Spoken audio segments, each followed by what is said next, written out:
Alô, alô, 1, 2, 3.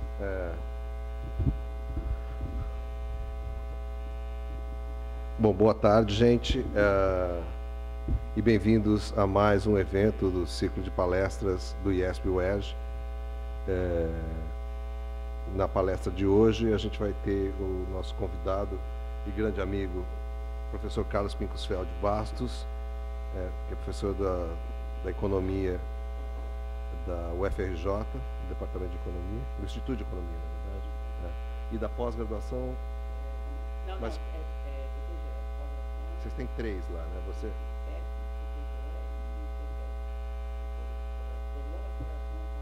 Professor de Economia. Então, em políticas públicas e outro em relações internacionais. O Carlos, que vai, inclusive, agora em julho, também dar um curso de introdução à macroeconomia aqui no IESP, um curso de inverno, né? Inclusive aplicado ao Brasil, para a gente entender melhor todas essas questões que a gente vê dia a dia, de câmbio, inflação, regulação, basicamente política econômica, na verdade, que a gente encara o tempo todo. O Carlinhos é especialista nisso e vai dar um curso voltado para ciências sociais em geral, ou seja, que não é simplesmente um curso de economista para economistas, tá?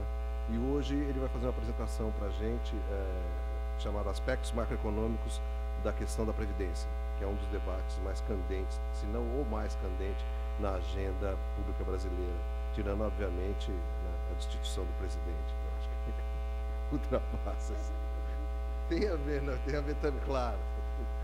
Mas, então, de qualquer maneira, passo a palavra a ele. Obrigado, João, pelo convite.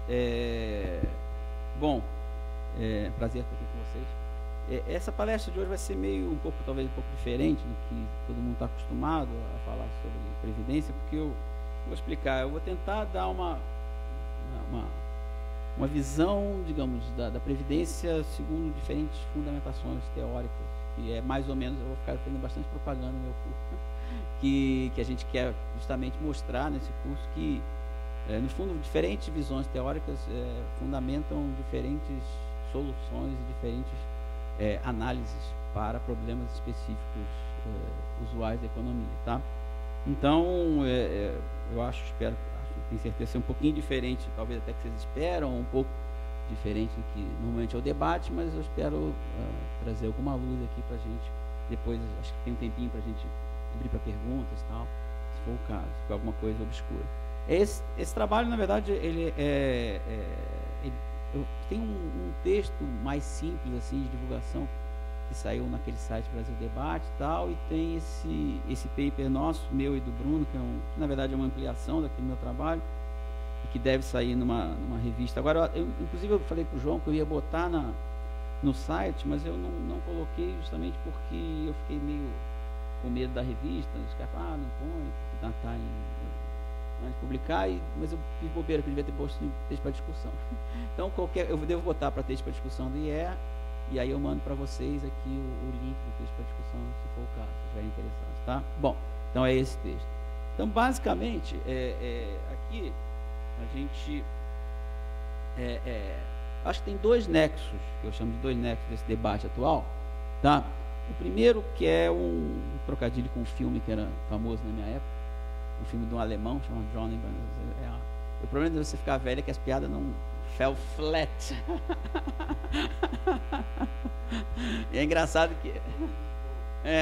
que quanto mais você vai envelhecendo, mais assim. Eu gosto muito de música, então as bandas dos anos 90 é como se fosse, sei lá, o faraó do Egito tocando uma lira para os alunos. Mas de qualquer forma, eu acho que em grande medida o debate da Previdência é uma gritaria enorme sobre números, né? O lado que quer reformar a Previdência, dizendo que os números são inatingíveis, intocáveis, não dá, não sei o quê, e o lado que não quer, que defender a Previdência, e argumentando, não são bem assim os números, tal coisa, então se estão exagerando. Só para dar, eu não vou tratar basicamente de números, vai ser a dimensão mais teórica, propriamente uma discussão aplicada, tá?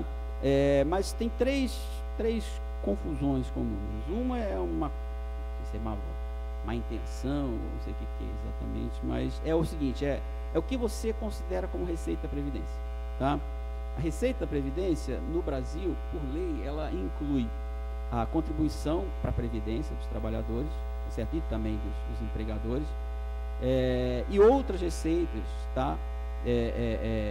Que entram como o PIS, o PASEP, desculpa, tá? Que entram na contribuição do lucro líquido, que entra também para o caixa da Previdência, tá? Por que as pessoas que fazem essa conta? Porque está na lei. Porque isso é recurso da Previdência e logo a pessoa coloca como recurso da Previdência. Por que a pessoa que não coloca, qual é a argumentação dela? E obviamente tem um debate teórico que eu vou tentar, a gente já vai tratar, porque isso não é uma verdadeira contribuição da Previdência, que na verdade a contribuição da Previdência seria o que os trabalhadores dão para a Previdência. Então tem, por exemplo, essa contribuição sobre o lucro líquido, que vai para esse bolo da Previdência, não é considerado, porque afinal de contas não é uma contribuição da Previdência, tá? A contribuição da Previdência seria apenas o que a gente, eu não sei se alguém, setor privado, paga para o INSS, e o que o empregador paga para o INSS. O regime do setor dos funcionários públicos é um regime separado, tá? Então, boa parte da confusão é você botar isso na conta ou não botar na conta, tá? Claro, tem um pouco de má intenção em não botar na conta, não vejo, mas a gente vai ver por que essa má intenção de alguma forma se justifica historicamente, tá? Então, basicamente, essa é a primeira confusão. A segunda confusão é que a Previdência, ela depende da conjuntura econômica. Então, como recentemente nós estamos vivendo a pior crise da história econômica moderna do Brasil, é óbvio que despencou a receita da Previdência, certo? Consequentemente, você de fato abre um rombo enorme, porque você despenca a receita e os pagamentos de Previdência não podem ser inelásticos, os caras têm que, certo, continuar pagando. Então, se você olhar para o dia de hoje, você vai ver que de fato abriu uma cunha enorme entre receita da Previdência e dispêndio da Previdência. Por outro lado, também é uma coisa que o João falou que é importante, quando a economia está crescendo, que a gente tinha economia elástica, inelástico é se você reage a uma variável com mais intensidade ou com menos intensidade. Quando a economia está crescendo, a receita da Previdência é muito elástica, e particularmente no Brasil foi muito elástica no período recente, porque teve um fenômeno importante que é a formalização do mercado de trabalho, tá? E uma elevação do salário dos trabalhadores. Então, a receita cresceu muito no período recente e a despesa cresceu bastante no período recente também, tá? Então, não havia o rombo, e aí, quando a economia despencou, apareceu o rombo. E aí, tem o rombo. E aí tem o rombo aí para você lidar com o rombo. A segunda questão o rombo é bastante circunstancial. E a terceira questão do debate dos números é o para frente. Como a gente vai ver aqui, o para frente depende de uma série para fazer qualquer projeção em economia, depende de uma série de hipóteses que são hipóteses quantitativas, né, que você faz, como modelísticas. E esse que é o problema que eu vou tentar mostrar aqui. A hipótese da projeção modelística, ela não independe da teoria que você está usando. Isso faz uma diferença brutal, tá? Então, eu vou tentar mostrar que teorias diferentes dão resultados completamente diferentes, consequentemente, projeções de rombos ou não rombos, ou projeções de situações futuras completamente diferentes. Tá? Então, esse é o segundo, digamos, são os três aspectos relacionados com esse bando de número, o que você está contando, por que você está contando, 2, o rombo atual, que decorre de uma questão conjuntural trágica, mas que é uma questão conjuntural, e o futuro, que depende de projeção e como você faz a projeção, qual parâmetro você usa para projeção e qual teoria você usa para fazer a projeção. Então, são duas questões, tá? Uma outra questão que eu acho que é muito comum e é triste para eu, por exemplo, que é a questão de realistas e sonhadores, que é uma velha história que está relacionada com falar mal sei lá, da esquerda, dos heterodoxos, alguma coisa do gênero, que é a história que, tudo bem, vocês até têm bom coração, mas o cérebro é ruim, tá? Então, várias pessoas de direita, a terceira via, não é nada mais, nada menos que isso, tá certo? Dizer assim, olha, a gente até gostaria muito de ser progressista, a gente gostaria muito de ajudar os pobres, mas, infelizmente, a realidade não deixa. Se você soubesse matemática, você não ia falar isso. Tem várias formas de você desqualificar o teu interlocutor, tá certo? Que vai desde você não sabe economia, até você não sabe matemática. É uma pena que você tem um bom coração, mas a cabeça não é muito boa. Então é muito comum isso, na verdade, isso é a porta de entrada dos terceira via virarem muito direita, infelizmente. Então eu acho que é a segunda instância desse, que, veja bem, eu não acho que esteja errado, assim, ou seja, tem que se discutir sim os aspectos sociais, os impactos sociais da Previdência, porque são gigantes, tá? Eu estava vendo um dado, a Previdência nos Estados Unidos, ela é responsável pela diminuição de 40% da pobreza nos Estados Unidos, é um absurdo, tá? Se não fosse a Previdência, ia ter um bando de pobre, velho, que ia estar na linha abaixo da linha da pobreza. Então, é verdade que é importante sim discutir esse aspecto da Previdência, o aspecto da Previdência enquanto um elemento fundamental de estrutura social, de sociabilidade, de sociedade que você deseja, tá? Mas não é verdade que as pessoas que têm, digamos assim, essa preocupação, tá certo, do impacto da Previdência sobre as condições de subsistência, ou a sociabilidade, ou a sociedade, são necessariamente uns doidos sonhadores que querem a Lua, ir para a Lua com Fusca. Não é bem isso, tá certo? Então, há uma possibilidade de você compatibilizar uma previdência. E, aliás, no final aqui da palestra, na verdade, fazer uma inversão disso. É compatível, não só compatível, como uma condição, às vezes, eventual, para você ter um produto maior no futuro, é uma previdência mais generosa. Mas isso a gente vai chegar, digamos assim, é o final da minha historinha, tá certo? Tá. Então, para discutir, então, assim, me fugindo desse ponto, eu já falei dos números, já falei desse negócio que eu sou, digamos assim, um sonhador realista, ou seja, eu considero que é relevante a Previdência, mas eu acho que é compatível com um programa racional de política econômica, tá? São dois tópicos que eu vou tratar, basicamente. A primeiro que por incrível que pareça, é uma bobagem, mas é sério. A verdadeira repartição, esqueci a repartição aqui.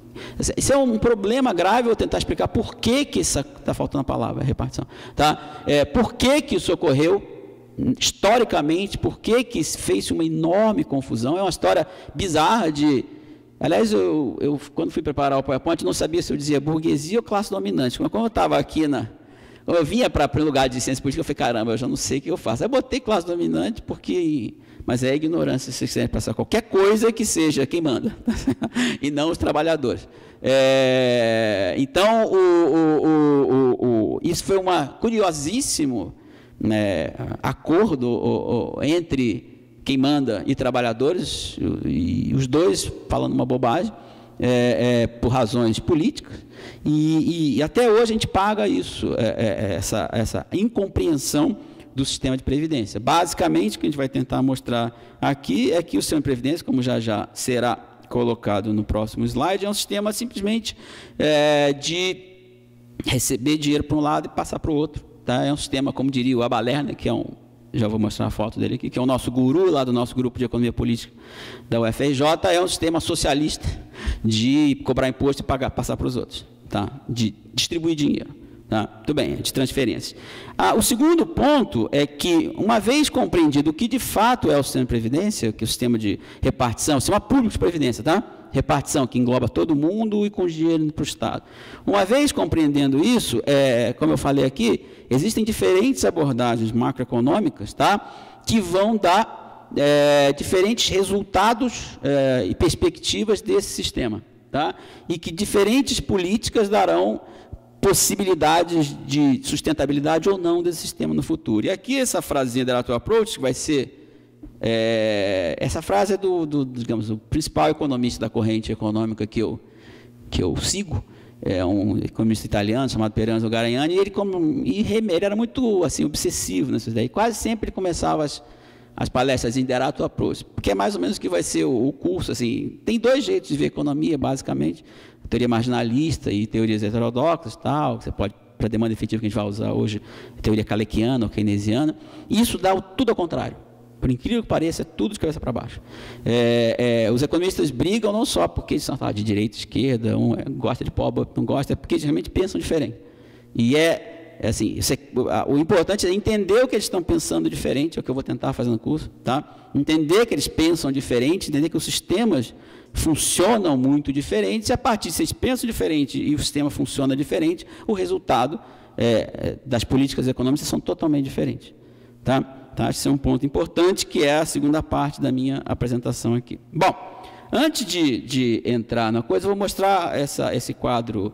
Esse livro que eu estou citando, esse meu artigo, na verdade, é um resuminho de um livro muito importante do autor chamado Sérgio Cesarato, perdão, e que tem tudo sobre previdência, tá? É um calhamaço lá de 300 páginas, sobre uma abordagem não convencional, sobre uma abordagem heterodoxa, tá? E aí ele faz essa matrizinha de 4 quadrantes, que no fundo ele separa em dois grandes pedaços, né? A gestão e a questão dos ativos financeiros, tá? Como vocês podem ver, aqui no primeiro quadrante é o nosso, tá? Ou seja, é uma gestão pública, tá? E é um sistema que não é capitalizado. O que é isso? É uma gestão que não tem nenhum título por trás desse sistema de previdência, tá? É o que a gente chama, em inglês é mais bonitinho, que é mais simples, tax and transfer. Você cobra imposto e passa para o outro, cobra imposto e passa para o outro.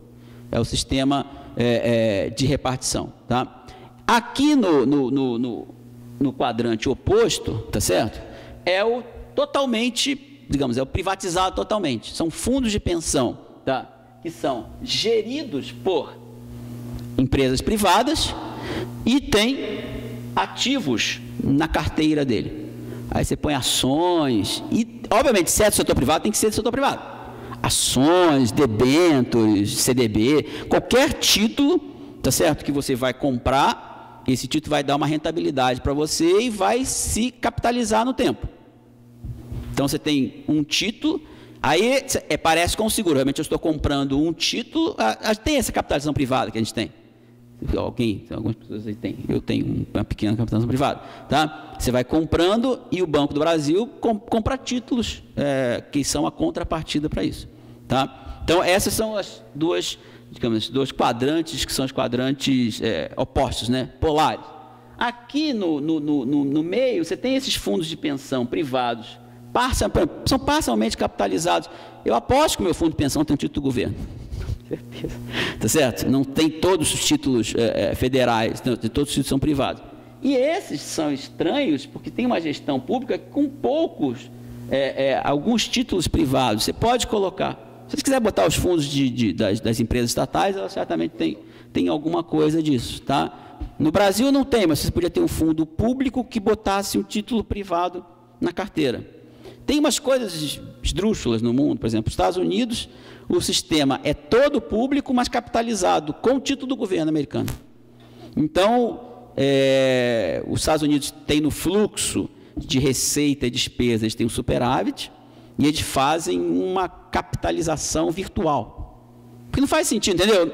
É complicado, é esdrúxulo mesmo. É como se tivesse uma caixa dentro do governo americano, onde você tem a receita da Previdência e tem uma despesa da Previdência, tá? Só que nessa receita da Previdência você compraria títulos do governo americano.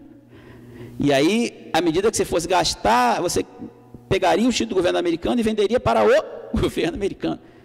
É uma maluquice, tem lá razões históricas. Basicamente, foi feito nos anos 80, porque quando eles fizeram a reforma do Reagan de imposto, que baixaram muito os impostos, aí isso era o jeito de subir os impostos sem subir os impostos. Porque aí você subia a Previdência, como naquele momento ela era superavitária, porque tinha mais jovem do que velho, então você tinha muito mais entrada de receita do que saída. Você tinha um superávit, entendeu? E aí esse superávit, no fundo, era um jeito de cobrar imposto. Aí inventaram essa confusão contábil, que é uma bobagem. Até é engraçado, porque na primeira e única, na verdade, a gente estava falando até agora, na campanha do Al Gore, ele inventou a maluquice que não ia deixar ninguém mexer na caixinha da Previdência. Porque é uma caixinha virtual, entendeu? Não faz sentido, é um negócio, o governo deve a si próprio, entendeu? Porque o governo vai captar para pagar as pessoas, mas que está tudo dentro da caixa do governo. Vocês têm uma ideia como isso é estranho? Só um comentário, não quero enrolar vocês. Isso faz parte da dívida americana, em alguns momentos, a dívida bruta americana. Uma coisa que está dentro do governo, que ele deve a si próprio, que ele vai ter que pagar no futuro. É um troço muito doido, tá? Mas isso não vem ao caso. O que eu vou falar aqui é o sistema de repartição brasileiro, que não tem nenhum ativo, graças a Deus, e é o que foi bolado para bem, tá? Pois é, não, vocês estão brincando, mas o Algor, aquelas coisas dele, ele ficava falando assim, I'll put on a safe. Ele ficava falando assim, vou botar num cofrinho, ninguém vai mexer no dinheiro de você. Eu falei, Algor, você é doido, você é retardado, cara, o dinheiro entra e sai, é fluxo. Você não tem carimbo dentro do governo, o que é uma coisa, o que é outra. Mas tudo bem, os caras falam cada barbaridade para se eleger, ainda foi roubado, isso que é pior. Falou besteira, ainda foi roubado, é que é triste. Ele teve mais votos, foi roubado e falou besteira. Bom, então tá. Então, esse sistema, tá certo? É um sistema importante, é um sistema contemporâneo, tá certo? De cobrança de impostos e pagamento de benefícios. Ele, ao contrário, apesar dele, em alguma forma, beneficiar no futuro, tá certo? Pessoas, tá? E você, na cabeça das pessoas, achar que você está, eu vou dizer por que isso colou tanto, você está dando uma coisa para si próprio, isso não é verdade. Você está pagando imposto para o governo e recebendo, e as pessoas que estão aposentadas recebendo dinheiro. Tá? É por isso que é absolutamente correto botar tudo.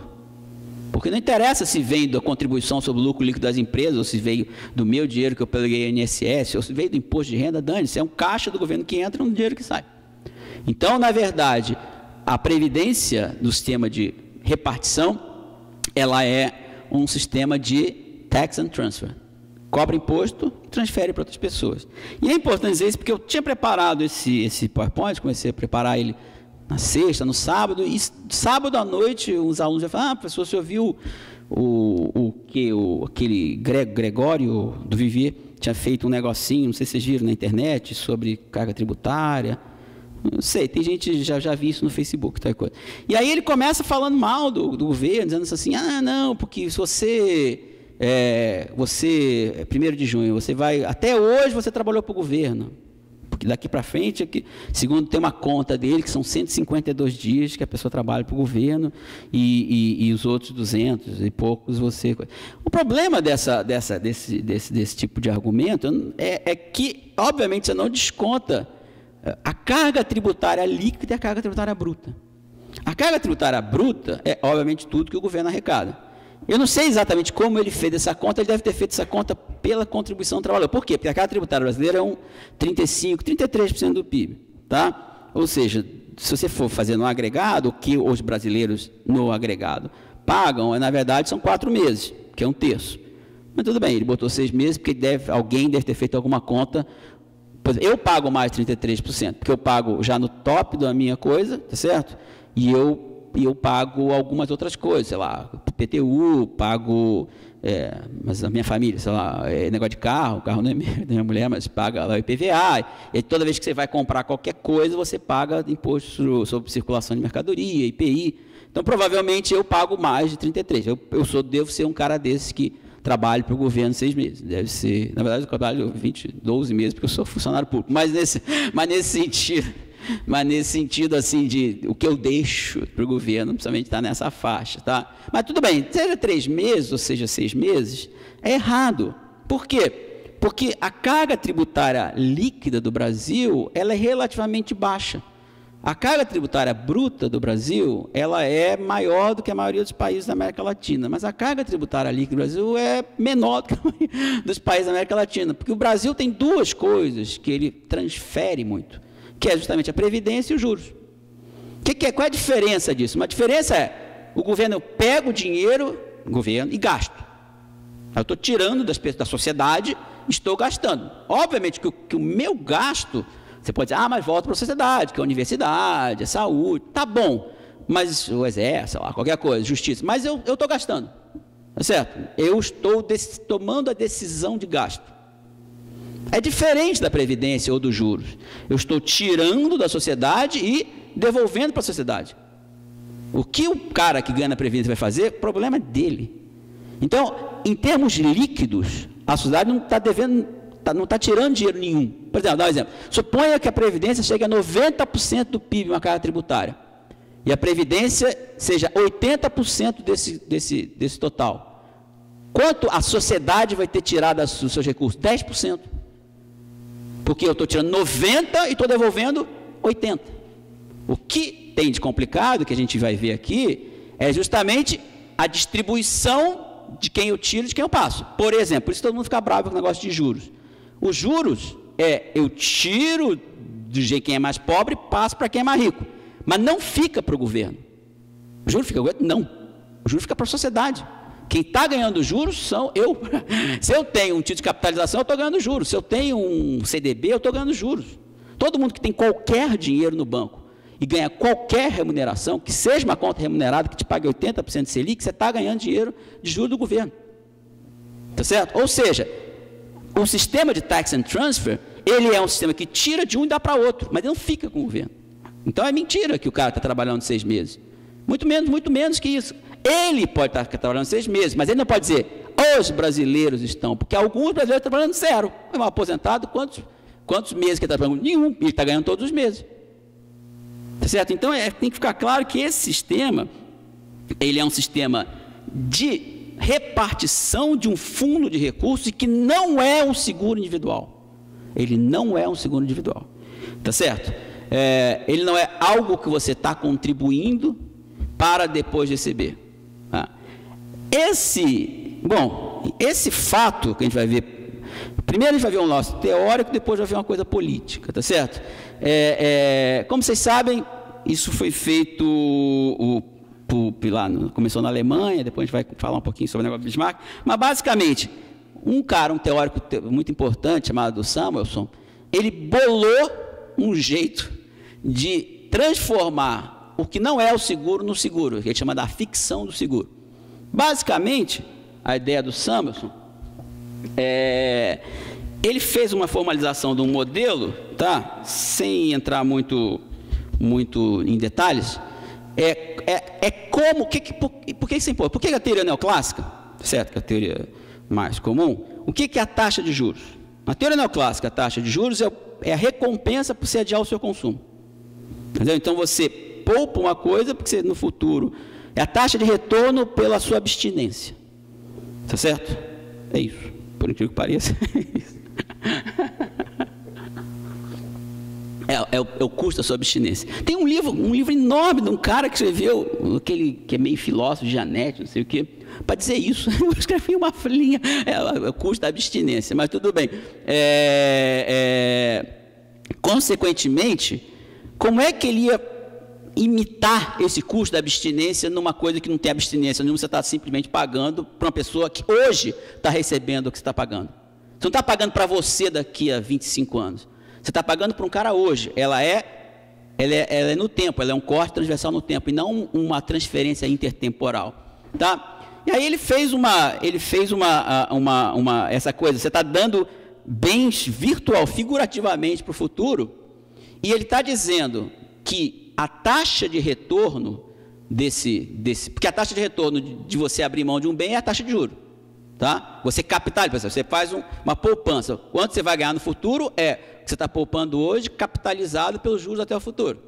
Tá? Mas como isso não está fazendo conta, não é assim, esse sistema é um sistema de eu pago e outro recebe, ele disse que existe uma taxa de juros biológica, que é o crescimento dos trabalhadores aumentado pelo crescimento da produtividade. Ou seja, o salário vai subir no futuro, tá certo? Se você aumenta a produtividade, o salário vai subir junto com a produtividade. Produtividade é quanto cada trabalhador...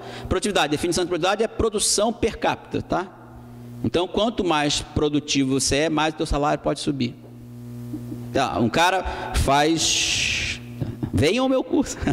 O cara faz uma cadeira em 1 hora. Se ele fica mais produtivo, então ele pode ganhar 20% dessa cadeira. Tá, vamos lá. 80% da cadeira, 20% da cadeira fica com o patrão. Tá bom? Se ele faz 2 cadeiras nessa mesma hora, ele vai ganhar 20% de cada cadeira. Então ele vai ganhar 40% de uma cadeira. Consequentemente, o salário real dele está subindo. Tá? O salário real dele subiria acompanhando a produtividade. Muito bem. Então você tem esse trabalhador pagando sua previdência, que é essa previdência do Tax and Transfer, com a expectativa que no futuro, tá, ele teria uma remuneração que seria maior. Por quê? Porque o salário no futuro seria maior, consequentemente os caras no futuro estariam pagando mais e ele receberia mais. Está clara a ideia? Então ele fez uma fantasia, uma ficção teórica, tem um modelinho lá, é simples o modelo, mas ele quis fazer isso, entendeu? Mas por que isso é importante para um neoclássico? Isso é importante porque isso é compatível com a escolha racional, tá? Ou seja, quando o cara resolve não consumir hoje e consumir amanhã, essa é uma escolha racional baseada na sua abstinência de hoje, tá? E consumo futuro, sendo que, obviamente, para você se abster de consumir no futuro, só se consumir mais se abster de consumir no presente, só se você se consumir mais no futuro. Essa que é a escolha racional intertemporal. Tá? Como esse não é um sistema de capitalização, e sim um sistema de contribuição, a ponte entre o presente e o futuro vai ser exatamente essa expectativa que o salário no futuro vai subir. Consequentemente, a contribuição do trabalhador no futuro vai gerar uma receita maior e eu vou ter uma receita de aposentadoria maior do que meu salário corrente. Tá? Então, é importante dizer isso, que toda essa ginástica mental, tá certo? De novo, ela foi simplesmente para justificar, teoricamente, um sistema que eu pago para os outros caras. Eu pago hoje para o outro cara receber. O que tem de racional? Nenhum, porque o governo mandou. Não tem escolha racional nenhuma, simplesmente é isso. Obviamente que esse tipo de abordagem levou cacetada tanto da direita como da esquerda, tá certo? Da direita é o nosso padroeiro conservador, que é o Milton Friedman, que ficou enlouquecido com isso. Diga-se passagem, como eu estava falando aqui com o João, lá no almoço, os Estados Unidos tinha muito essa bifurcação, que era meio quase que por partido, tudo lá é meio binário. Então você tinha os democratas, que eram os keynesianos, e os republicanos, que eram os não keynesianos, depois viraram monetaristas. E essa turma inteira, os velhos keynesianos, tipo Samuelson, Solow, toda uma série de economistas, que inventou essa maluquice aqui, eram neoclássicos, mas keynesiano, tá certo? Você vê que ele está tentando justificar a aposentadoria. Está fazendo uma coisa, até um esforço mental meio grande para conseguir encaixar digamos, a previdência do jeito que é na teoria neoclássica. É um esforço danado, entendeu? Não, o Friedman é óbvio que é contra. O Friedman quer capitalizar, ele está certo, em certo sentido. Ele não, por quê? Primeiro que você está botando para o Estado, o negócio tem que ser do cara. A decisão, eles querem, existe uma teoria da Tajur, que é a teoria do ciclo de vida. Ou seja, você poupa quando é jovem, para usar a sua poupança quando fica velho, quando você para de trabalhar. Então você faz a tua ponte com o futuro, e a tua ponte com o futuro é justamente a abstinência de consumo hoje para um retorno mais alto amanhã, que é exatamente a taxa de juros. Essa é um comportamento racional do agente econômico, que seria de se esperar e que, por ser racional, maximiza. Tem uma série de coisas que a teoria neoclássica tem o ótimo de Pareto, que vocês, quem vier, verá um pouquinho sobre essas coisas, o fundamento da teoria desses caras. Então ele é inteiramente consciente, não estou dizendo, veja bem, eu acho que é muito importante a pessoa, antes de ser de esquerda, direita, ser consistente. De fato, o Samuelson não era consistente. Quer dizer, ele inventou ele mesmo depois diz, não foi isso que eu disse, só fiz uma metáfora. Todo mundo saiu de pau nele, eu só fiz uma metáfora que dá para encaixar. Não estou dizendo que isso é de fato. Tá? Então, Então, o Friedman falou, isso é um absurdo. Não tem uma escolha intertemporal, tá certo? E sim, você tem um sistema estatal que decide que você tem que pagar, tá certo? E decide que o outro cara tem que receber no futuro. Isso é uma pirâmide. O Friedman falou, isso é uma pirâmide. A pirâmide o cara vai colocando dinheiro e espera que alguém te pague no futuro. E, como eu estava falando aqui, o nosso, desculpe, cadê? Opa. Ah, tá. Acho que aqui. E esse velhinho aí, o Abba Lerner, que é o cara que a gente segue lá na nossa escola, ele é judeu velho. Pega a frase, todo judeu velho, parece que eu tinha. Parece, ele é lá da Bessarábia, hoje em dia, era, né, porque ele morreu, hoje em dia é Romênia, né? É Romênia, Bessarábia? Acho que é, Bessarábia é Romênia, né? E, não sei, bom, acho que é Romênia, mas de qualquer forma, o cara ele escreve com as coisas de rabínica, é sensacional, eu sou super fã dele. Abba Lerner, é o carinha, Abba Lerner é o carinha aqui, tá? Tá, mas o Abba Lerner também, ele também falou, isso é pirâmide, não tem nada a ver. Nesse tempo você paga para um cara e transfere. Que história é essa de ficar inventando uma taxa de juro intertemporal baseada no salário, para você fingir uma coisa que não é, tá certo? Então, não é. Agora a pergunta, por que isso colou? Que eu pergunto, quer dizer, por que uma coisa que é simplesmente um sistema de contribuir hoje para os velhos que estão recebendo, tá? E no futuro você ficar velho, por que isso foi isso eu botei uma citação do Lerner aqui, mas isso não a matemática do Samuelson, né, indica que a solução, que essa tal biológica até, eles fingem que o Social Security não é um jeito socialista de pegar dinheiro para um e passar para o outro, tá certo? E sim uma espécie de poupança de cada trabalhador, isso é uma coisa falsa. Então, por que uma ideia tão errada teve tanto sucesso, tá certo? Pelo lado dos trabalhadores, isso foi um cálculo político de curto prazo. Por quê?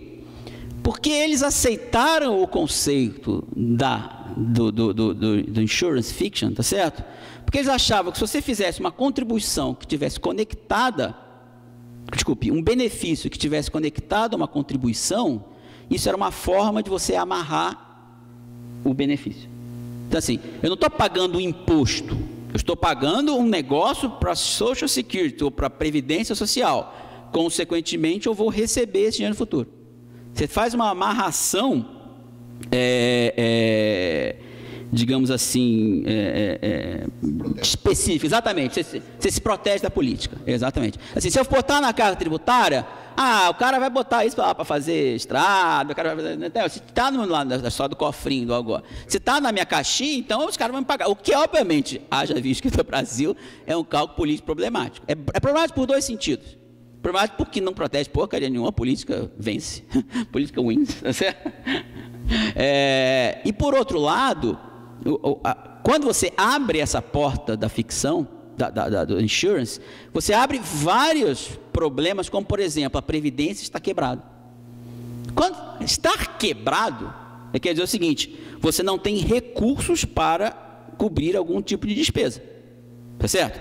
Você quebra quando você, sei lá, quando o teu ativo é incapaz de fazer parte com o teu passivo, você tem um desequilíbrio patrimonial, aí você está quebrado. Quebrado é desequilíbrio patrimonial, basicamente. Num sistema de tax and transfer, você nunca está quebrado, porque é um sistema no mesmo tempo, não é intertemporal. O que pode, sim, é se subir a despesa, você tem que subir a receita. As consequências de subir a despesa, subir a receita, aí a gente pode até discutir. Mas a ideia de você estar quebrado porque você não tem recursos para pagar uma coisa que você prometeu aqui há 50 anos não faz sentido. Porque aí você tem que fazer cálculos atuariais do valor presente, do valor futuro do teu ativo.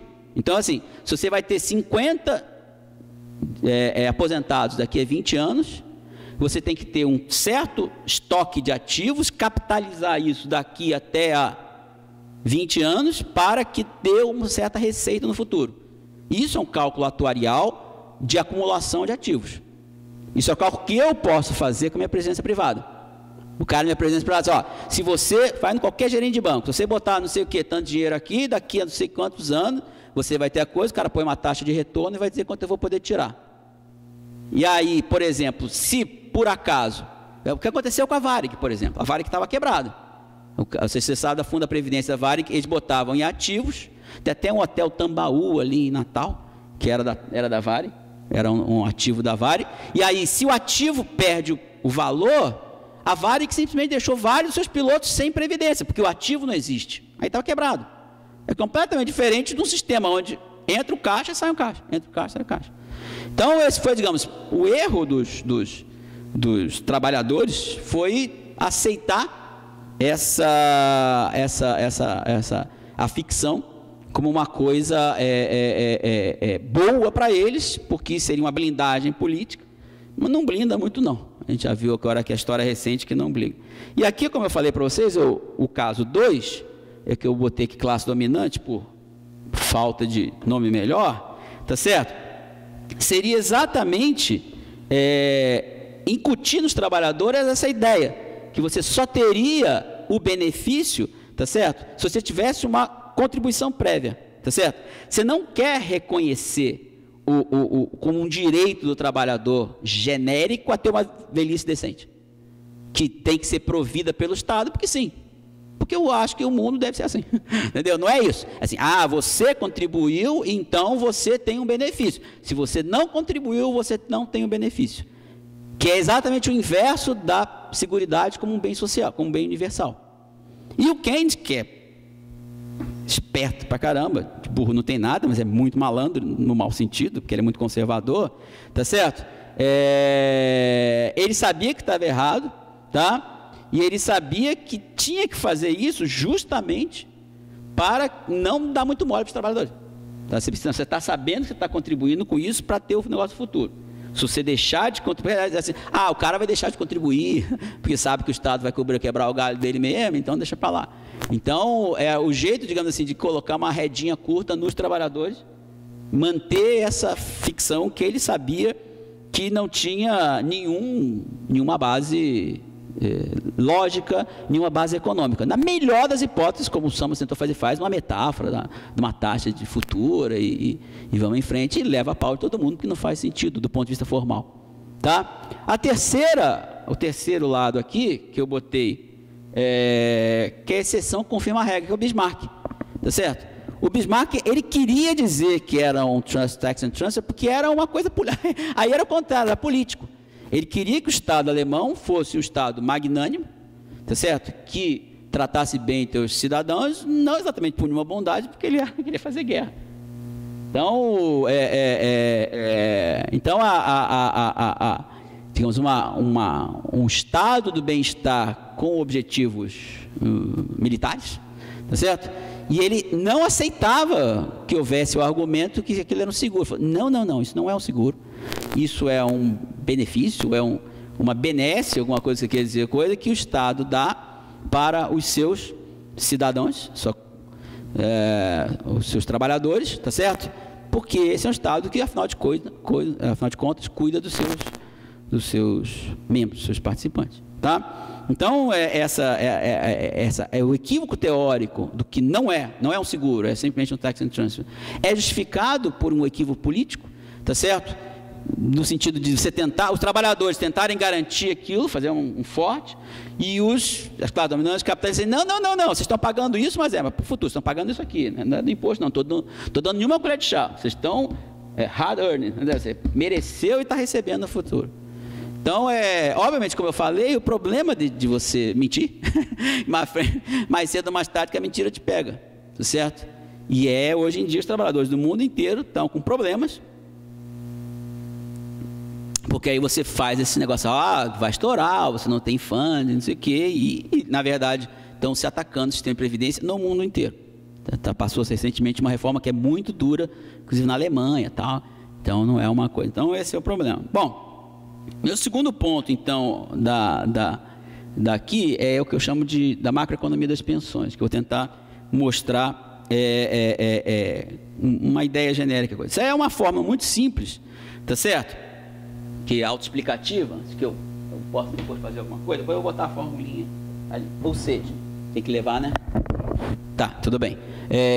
Então, olha só.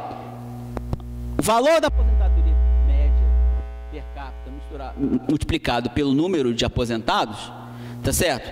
É igual o valor do produto per capita e W é a população ocupada. Então, é o produto per capita multiplicado pela população, tá? E multiplica, que vai dar... Agora, o que é o S, que é mais é o T, tá certo? Isso é importante a gente ver. O S mais o T é ou a parte poupada ou a parte tributada. Por quê? Isso depois eu vou reforçar a ideia. Independente se você tem um sistema que é privado ou se tem um sistema que é público, independente de como é o sistema, o velho é sustentado pelo novo. Ou seja, o velho ganha porque o novo deixa de gastar. Pense no caso de uma economia muito simples, que só produz trigo, tá certo? Se tem gente que produz trigo e tem gente que está velha, não pode mais produzir trigo, o novo que está produzindo trigo vai ter que deixar de comer trigo para dar para o velho, tá certo? Não tem jeito, é físico isso, não tem nada, não tem muita sofisticação intelectual, é só dizer que é uma coisa física. Até isso, o velhinho ficar qualquer coisa física. Se você tem uma produção que o cara não participa da produção e o cara não morre de fome, é porque de alguma forma o produtor abriu mão de parte da sua produção para dar para o velho, tá certo? Então é exatamente isso aqui, ou o velho, ou dizer, sei lá, o cara que tem algum problema físico que não pode trabalhar, tá? Então, esse que ele chamou de R aqui é o pedaço ou a fração da renda gerada, tá certo? Que é alocado para os velhos, nas aposentadorias, tá? Então, que pode ser tanto por esse lado aqui privado, por esse lado aqui público, tá? Mesma coisa, por exemplo, se eu faço uma previdência privada, tá? No futuro, quando eu, por exemplo, se eu vender um título de capitalização, esse cara que comprar, ele vai comprar com o dinheiro dele, ou seja, ele vai ter deixado de gastar com esse dinheiro que ele está usando para comprar o título. Eu pego esse dinheiro e eu consumo. Tá a ideia? Tá bom? Tá clara a ideia? Então tá. E aqui você pega, você transforma isso aqui em R, dá uma repaginada, traz o W aqui para baixo, leva o P lá para baixo, dá uma rearrumada aqui, tá? Tá bom? Não é só uma... Só passou esse termo, esse P você passa lá para baixo e o W passa lá para baixo. Então vai ficar N sobre W igual a R, Y sobre P. E aqui você faz uma pequena, talvez vocês não lembrem, o pessoal que não é da área. Minha mulher não lembra nem mais de matriz. Ela falou, eu nunca aprendi o que é matriz. Eu sei que a gente foi no mesmo colégio, então eu falo que ela eu sei, você sabe, só mais já deu aquele bloco total. Então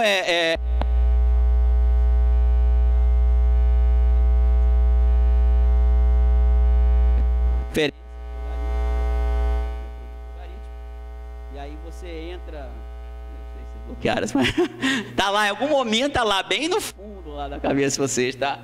E aí, e por que isso é importante? Porque é que isso aqui, uma fração vira uma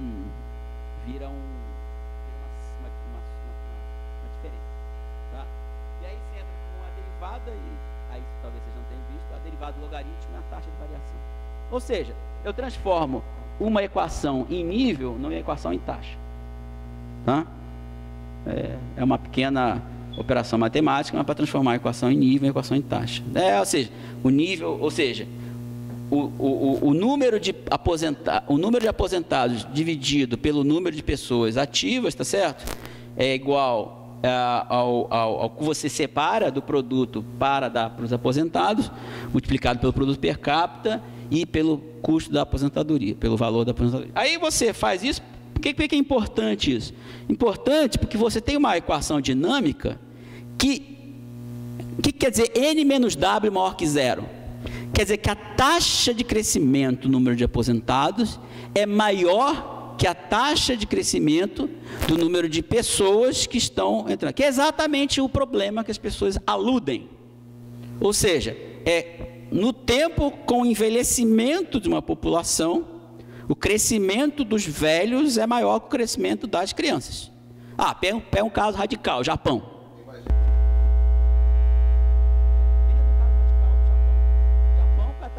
populacional é zero no Japão, certo?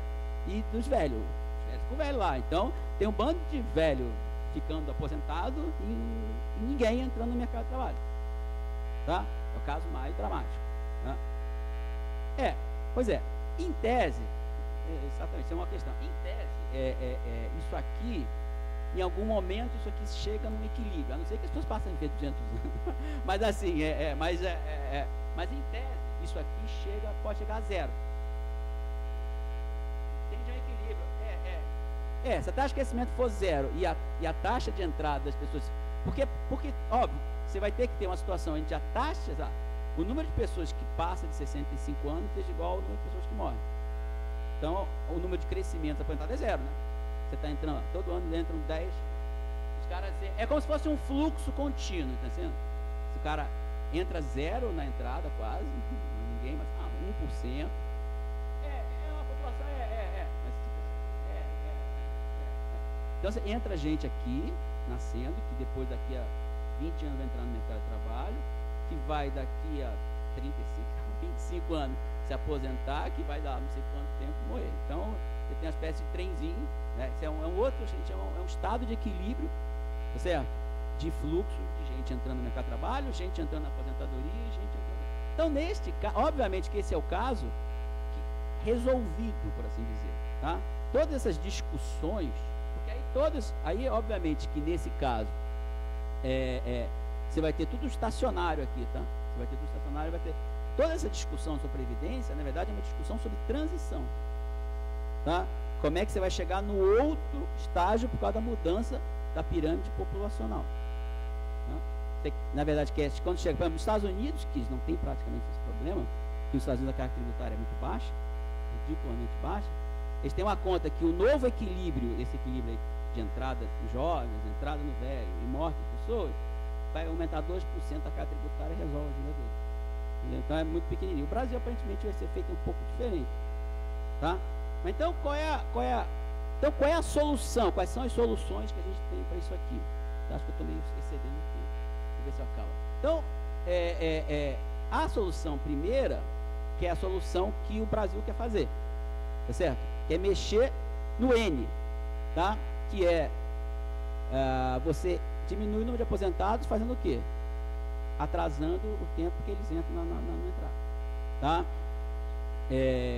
O W já é mais complicado, tá certo?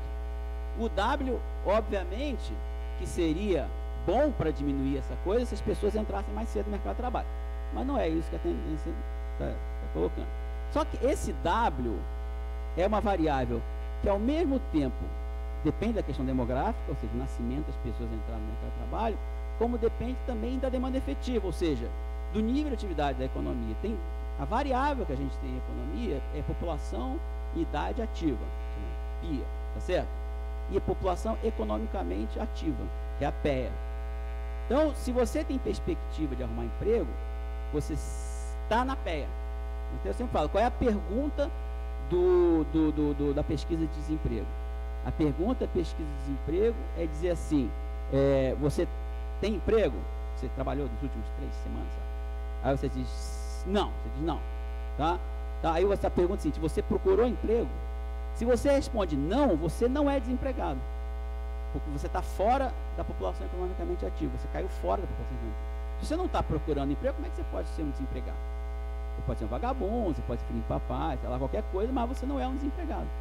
Tá? Então, uma forma de você diminuir, digamos assim, essa questão é justamente fazer uma política de estímulo ao emprego. E por isso que está, de novo, o two approach, tá certo?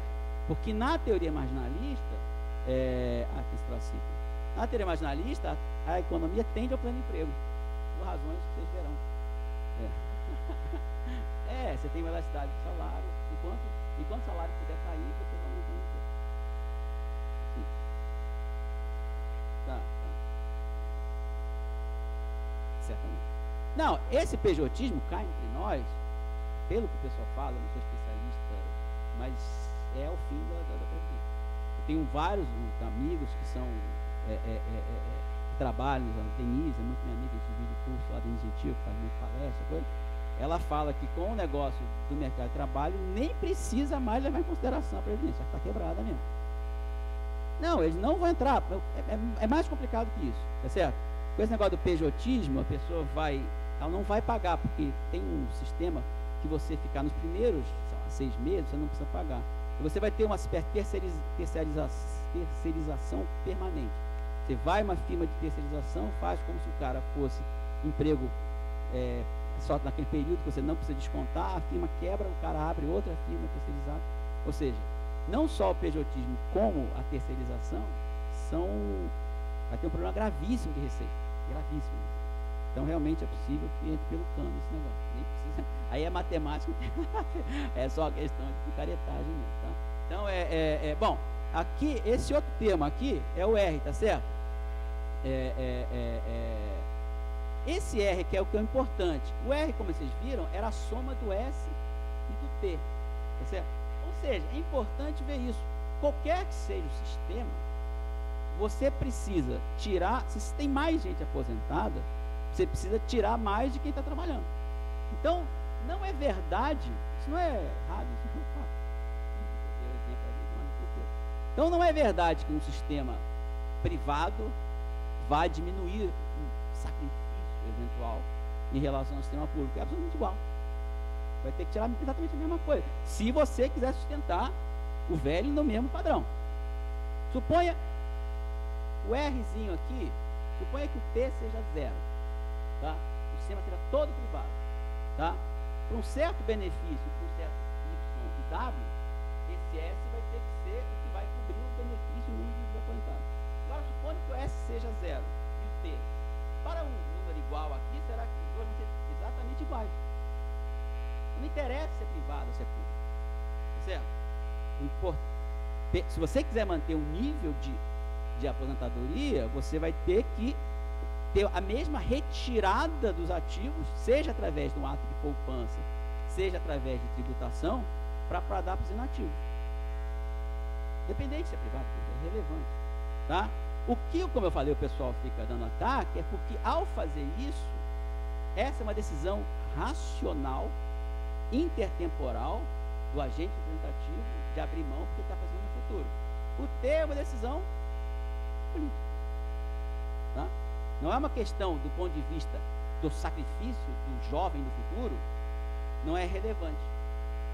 O sacrifício será igual uma vez que exista um benefício dado e o número de aposentados dado. A diferença é que um vai ser uma política pública, de cima para baixo, e outra é uma decisão maximizadora, racional do agente representativo. Por isso que eu mostrei aqui, né?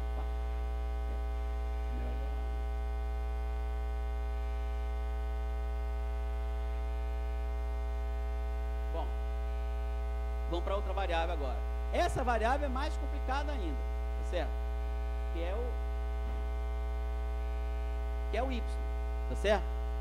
Ou seja, o Y é a variação do produto per capita. Quanto maior a variação do produto per capita, você financia com mais facilidade o número de aposentados em relação aos caras que estão no mercado de trabalho. Tá certo? E essa é o buzides da questão. Por quê? Porque as diferentes teorias econômicas têm diferentes formas de determinação do produto. Então, e aqui combina com esse Wzinho aqui. Tá? Na teoria marginalista, esse Wzinho aqui é de pleno emprego e o Y é um Y determinado pelos componentes de oferta. Tá certo? Já na teoria do Abaler, minha também, esse Y depende de determinações de gasto que são inclusive importantes do Estado. Do gasto. Exemplo, se você hoje fizer uma reforma da Previdência que diminua o consumo, para a gente isso é ruim. Porque ao diminuir o consumo, você joga a economia para baixo, aí joga a economia para baixo, a taxa de acumulação no longo prazo cai. Para mim. Mas para um neoclássico assim, não. Se eu baixar o consumo, a taxa de juros cai e isso vai causar um crescimento maior no longo prazo. Ao aumentar a poupança, tem os modelos mais complicados que vão dizer que no longo prazo a economia crescerá mais. Logo, o produto per capita será maior e o sacrifício será menor. Entendeu? Por quê? É pelo Y também. Porque, veja bem, que você tem uma cota de sacrifício que depende de quanto você tira do... Pensa bem, no futuro, Você vai ter que sustentar o jovem, o velho vai ter que sustentar o jovem, tá certo? Mas se o produto per capita dele é muito alto, tudo bem, posso sustentar um velho. Agora, se o cara tem um produto per capita mais baixo, arrancar depois, mas sustentar esse velho, sabe? Tá certo?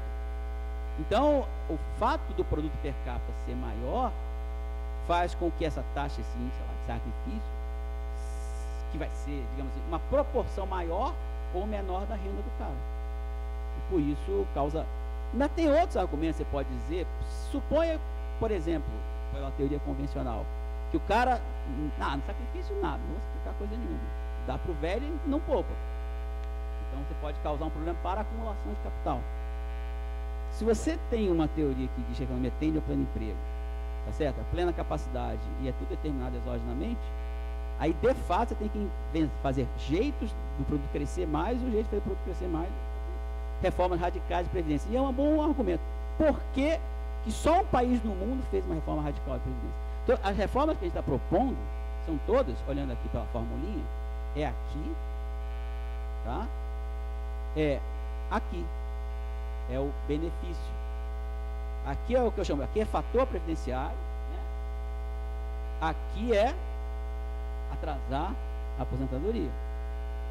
De pessoas que entram e diminuir você menos aqui fica menor. Não, no W o pessoal não fala nada, não. Ninguém quer que as pessoas entrem mais cedo, porque eles vão dizer, essa variável aqui é... Não, mas aí sai aqui, mas sai no N, sai pelo N. Esse aqui é o entrante. O entrante. Você teria que entrar... Ixi, desculpe. Vai, fala. Claro. Desculpe. Eu ia falar também.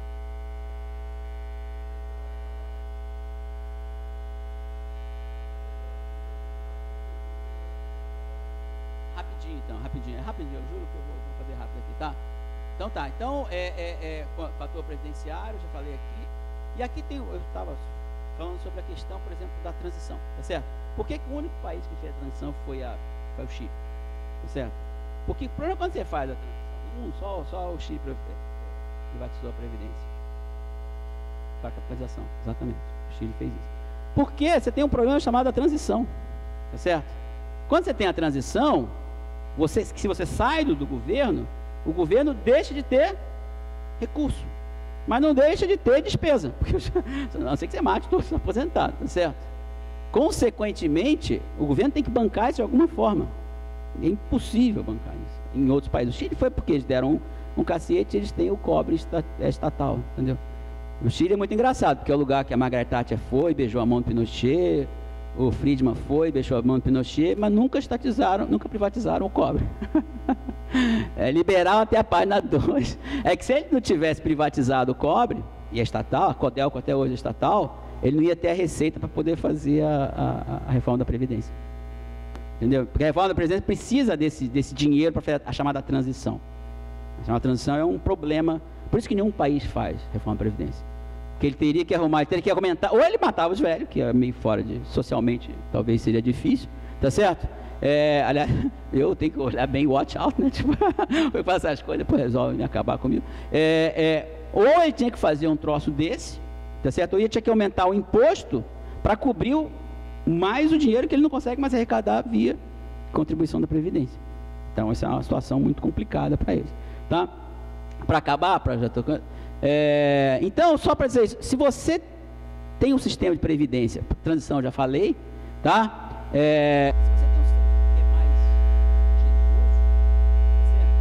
Você, na verdade, está criando um estímulo para que você estimule tanto o